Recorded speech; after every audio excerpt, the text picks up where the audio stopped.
Ato sa mga pamahayag si Attorney Maharaja Aisa, no? Sa Customary Law. Attorney, magandang afternoon sa inyo. Magandang hapon po, mayong udto, mayong hapon sa tanan. So welcome, no? Medyo talipay mi isip pa nagkabot ka dire. Unya to nakita sab ang atong mga igsuonang diri sa Surigao no nga naa dire unya naka-learn sa imong mga lecture o support nimo nga mga knowledge nga imong gihatag kanila. So unsa man nga mga pagtuon ni attorney nga imong gihatag kanila?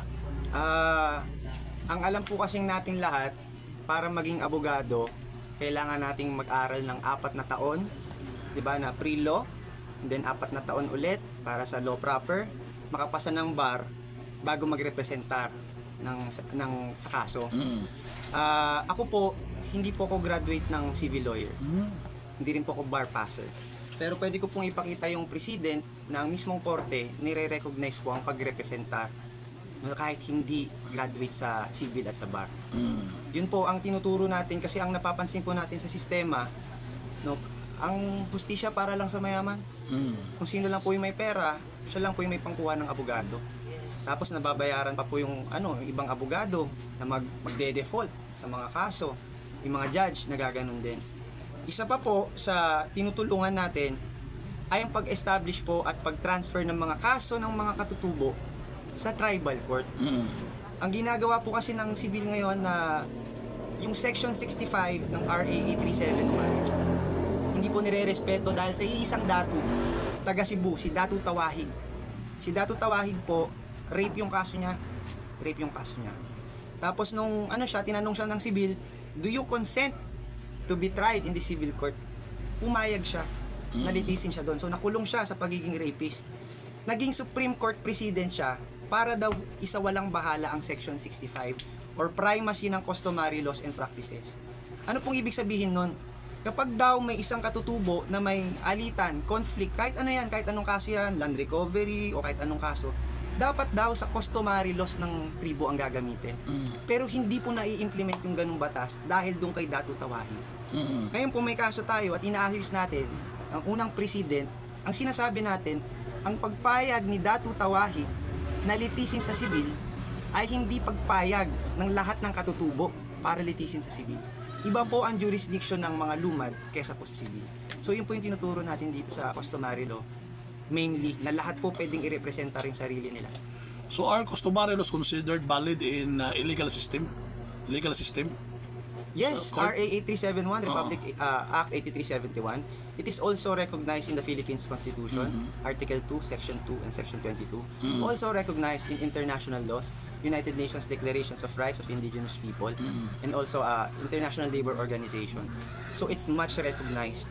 Ang nakakatuwa po, tayo lang ang bansa na may ganong kalakas na batas. Sa ibang bansa po wala.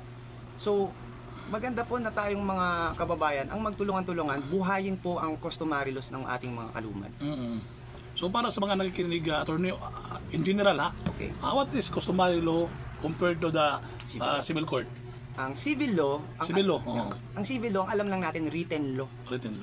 Wala pong civil law na hindi nakasulat. Correct. Lahat ng batas ng civil nakasulat. Pero bago po magsimula ang civil, Republic of the Philippines, meron na po tayong kaharian ng Ilocanja, Confederation of Panay, Republic of Malolos, Sultanate na mga nasa Mindanao. Marami pong self-governance. Empire po ang tinatawag dati. Ang pinagbasihan ng Republic of the Philippines na governance ay galing din po sa ating mga ninuno. Bakit siya tinawag na barangay? Balangay. Galing sa balangay na ang ating mga datu ang nagpapamuno. Ngayon po, ang napapansin natin sa sistema, pag may pera ka natin take advantage. Nakakaawa po yung mga pobre ba?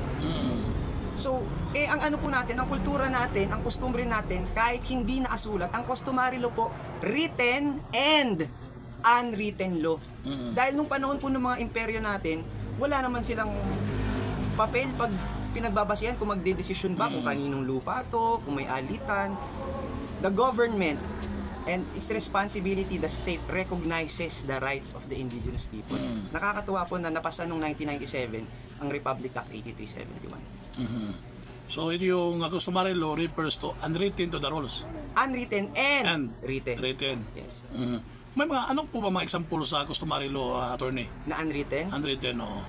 O sige, kayo may example ba kayo ng unwritten ng ating mga ninuno? Ano po, Tony? Sige.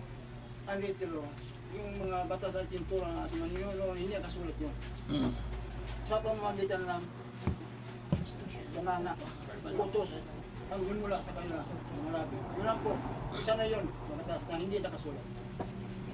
Ang hindi po nasusulat na batas, para po maintindihan ng marami, ako, again, sa lahat ng mensahe, please double check.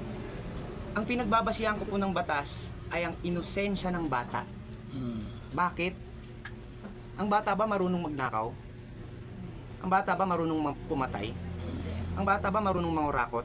Ang bata ba marunong mangagaw ng lupa, ng bahay? Hindi. Yung purong konsensya ng bata, alam niya yung tamang batas.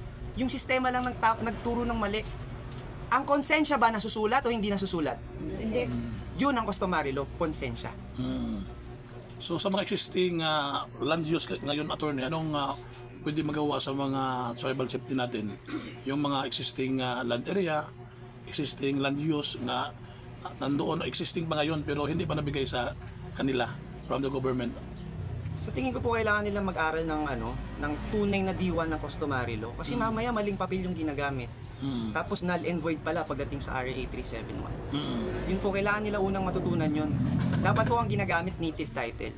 At sa totoo lang, ang reminder ko po kasi, ang RA 8371, ginagamit rin po ng iba para mag-land grab. Yan po ang katotohanan. Ngayon, kailangan maintindihan ng tao ang konsepto ng ownership. Iba ang konsepto ng ownership ng sibil, iba ang konsepto ng ownership ng lumad. Sa konsepto ng sibil, kung sino may papel, siya yung may-ari ng lupa, kahit hindi siya magtanim doon, kahit wala siya doon, di ba? Meron po tayong mga Supreme Court precedents na lahat ng TCT pasok na. Okay, ang konsepto naman ng ownership ng mga lumad ay kung sino pong tagapangalaga.